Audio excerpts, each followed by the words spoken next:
Hi everyone, Flaming Footy here and welcome back to a new video on the channel. And today guys, here we are for another trade related video, and in this video I am back on Tiermaker. Yes, back on Tiermaker. Haven't been on it for a little while, and in this video I am going to be ranking every AFL team's 2022 AFL trade period, because of course the trade period's just passed, been many moves made, and of course I'm going to rank every team to see how they went in this trade period, from really quiet, then to okay, then to decent, then to good, and then to winners.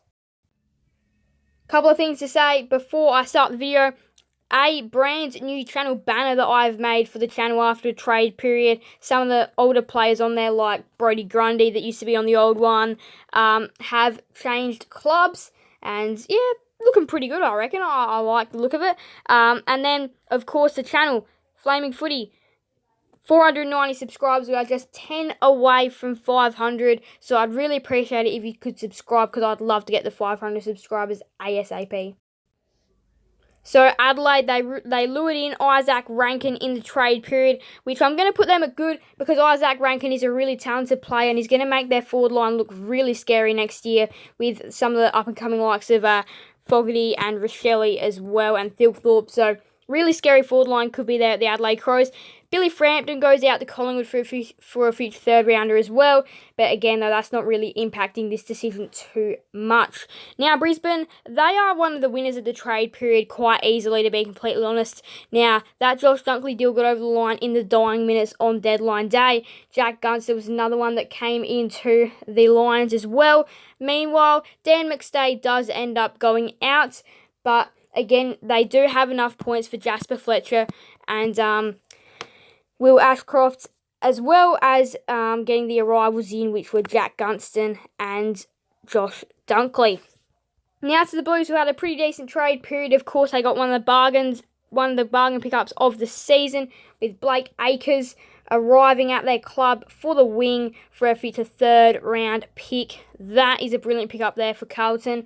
Couldn't be more happy with that if you were a Carlton supporter. Will Setterfield does go out, but again, he was never really going to make the senior side because of their stacked up midfield, so they've had a decent trade period. Collingwood, they've had a pretty good trade period, another club up there in the good trade period. Now, they did get Mitchell, they got McStay, they got Hill, so they got some really good players. However, letting go of some other really good players like Grundy and Henry were devastating. But again, though, still had a pretty good trade period, because they did bring in a lot of players actually, and did a really good job bringing in a fair few players. So now to the Bombers, I'm going to put them in okay. Look, they didn't have some of the biggest arrivals. They got in Wiedemann and Setterfield, but again, though, they're not massive players, and they got them done pretty cheaply. Other than that, didn't really do a lot in the trade period, though, so that's why I'm putting them in okay. But Wiedemann is still going to be a pretty good pickup, and so will Setterfield. Now to the Dockers, who have had an okay trade period. Now I'm going to put them above the Blues, though. They got in Jackson, which was a really good pickup. They also got in O'Meara as well, and Corbett. But in order to do so, they did have to let go of Lobb. Lobb left. Also, Tucker left as well. Logue left. So that there were a fair few players that did end up leaving the Dockers. Meek was another one that left, and if I didn't already say Corbett. But again, though, to get in some of these big players, they did have to let go of some players as well. It's a bit of a win-win. Well, it's a bit of a win-loss kind of thing. They did lose some players, but also they did gain some really good players. So that's why I'm just going to sit them in the middle of this ranking. Now, Geelong, they were clearly one of the winners of the trade period. Stood out pretty much above the rest. Tanner Bruin, Oliver Henry were just two of the players that came to their club. Of course, local Geelong Falcons products that wanted to come back home to the Cattery. And, they did end up coming back for picks 18 for Bruin, 25 for Henry. And then also securing Jack Bowes and pick number 7 to draft another Geelong local product, as in Jai Clark. Of course, uses a term salary dump from the Gold Coast Suns, where they don't want to take on a player, and he's on big money, which was exactly what Jack Bowes was on. And then, of course, you got to dangle a bit of a sweetener, which the pick was pick 7, for somebody to be enticed and take on his money and to get the reward pick 7 for doing so. So the Cats are one of the big winners because they secured local products. All of them will form a first round picks, and of course will get a first round pick of their own to use on Jai Clark. So now to Gold Coast. I'm going to have to put in decent because some of their arrivals were decent, but some of their losses were big as well. They'd be pretty happy to keep Jeremy Sharp after he wanted to go to Fremantle, but the Suns, that is one really big win. One loss, however, is Isaac Rankin to the Adelaide Crows. Of course, they didn't want that to happen, but they did jump back into the first round, pick number 5, after losing 7 for the Jack Bowes deal. They also got in Ben Long and Tom Berry from the Saints and the Lions as well. So now to the Giants. They had an okay trade period. Well, you know what? I'm going to put them in decent, though, because they did let go of stars, which were Jacob Hopper and Tim Taranto, to Richmond, but their draft hand did grow. They ended up getting pick number 1 and have a pretty healthy selection of back-end first-round picks and a couple of second-round picks as well. So that's really good. They jumped up the board to pick number 1, and now they can get their target that they want, which is Aaron Cadman, a full forward or a key forward, which they will love to have at their club. But yes, they did get a really good draft hand and secured Toby Bedford in the loss of Bobby Hill. So the Hawks, they also had a pretty decent trade period. You know what? I'm going to have to slide it down to okay, actually, because they did let go of some stars, which were definitely O'Meara, Mitchell, and Gunston.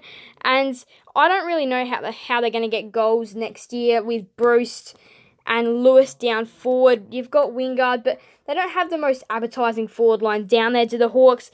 Amon is a really, really, really nice pickup, and so is Meek. But again, not the greatest of trade periods for the Hawks, and they'd be a bit disappointed with this one. Now, Melbourne, they had a pretty decent trade period, I'm going to have to say, because they got in Hunter, they got in Shaki, they got in Grundy, so they did get in some pretty decent players, but then they also lost Hunt, they lost Jackson, they lost Wiedemann, so they did lose a fair few players. They lost Bedford, so it's just a bit like Fremantle, to be completely honest, with the Demons. It's a bit of a half-half kind of thing, and I'm just going to change up the order a little bit. I'm going to put the Demons above the Blues as well. But yeah, I just feel like they're quite similar to the Dockers. They're just in the middle because they again, another team that did a lot in the trade period. So now North Melbourne, which I'm going to say had an okay trade period. They weren't quiet by any means, but they did lose a fair bit, which was Jason Horne-Francis and this year's pick number 1 to the Giants. But they did bring in some players like Tucker, Logue. They tried to make a play for Hunter Clark later on in the period. But yeah, some of their main ins were mainly just Logue and Tucker, as well as picks 2 and 3. But yeah, they did have a few outs to go with it. So now Port Adelaide, they were a team that had another really good trade period. Now, I'm not going to say they were the winners of the trade period. They did miss out on Kat Azava Radigalia, but they shouldn't still be too annoyed over that. But yeah, they did a really good job securing Junior Rioli and Jason Horne-Francis. Those are going to be some really good players for their club. And yeah, I'm just going to swap Collingwood and the power back around. But yeah, again, they did lose Amon to the Hawks, however, which is a bit of a blow considering Amon is a really good player. But again, though, they're bringing in Horne-Francis and Rioli. That is still a pretty big plus for them.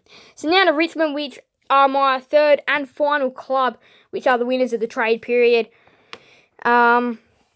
They definitely are winners of the trade period of Richmond. They did have to give up a lot of picks, but I still feel like the acquisitions of Hopper and Taranto are really big acquisitions to their club. I think they'll love them at the club. Now, yes, lucrative 7-year offers. Taranto 12-19 went out the window, and then later Fitch first and 31 also. But they did get their 2 people that they wanted. And then they also managed to hold on to Jack Graham and Ivan Soto, which are massive there at Richmond. So now to St Kilda, which they had a really quiet trade period. They were probably the most disappointing side in the trade period, along with another side that I have down there at really quiet. Disappointing by St Kilda. They want to improve, but I just don't see that happening. Zane Cordy was their only pickup, and I just don't know if he's really going to add a lot to their side. Yes, he's going to be a decent defender in their side, but after missing out on Jordan De Goey, the Saints did nothing apart from get Zane Cordy in the window. Now to Sydney, who were another team that had quite a quiet trade period. They did lure Aaron Francis, but that was about it. So I could say they probably did. Another team that had a really quiet trade period was Sydney. Bit of a disappointment there for the Swans as well. A team looking to bounce back from the grand final. They were more keen on re-signing their players, however, which is quite important, but not really active on the trade sort of thing. Another club down there, another club of disappointment there was West Coast. Another really quiet trade period. They brought in Jaden Hunt, but they didn't really make any sort of bids there for for Luke Jackson or Jeremy Sharp. So another disappointment there for the West Coast Eagles. They want to get better too. They did end up splitting their pick 2 in the mega trade, but they were, again, another quiet club.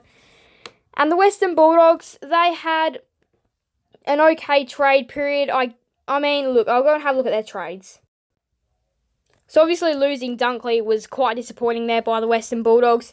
But they also did gain Rory Lobb, which is going to be a nice forward for them. They got William Jones, but they also lost Zane Cordy as well. They also lost Josh Shackey and Lockie Hunter. So again, it was an okay trade period there for the Western Bulldogs. That is the list though. But yeah, for me, I reckon they stand out well more than the good trade period winners. The winners, Geelong, Brisbane and Richmond, are my 2022 AFL Trade Period winners, followed by the Crows, the Pies and the Power, which had some good trade periods. Then, sitting in the middle were Fremantle, GWS, Melbourne, Carlton and Gold Coast.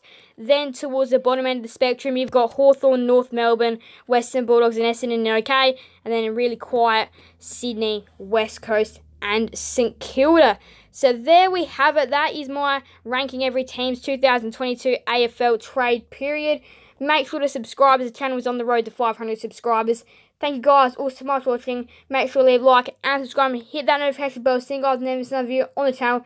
Thank you guys all so much for watching. Bye everyone. Flaming Footy out.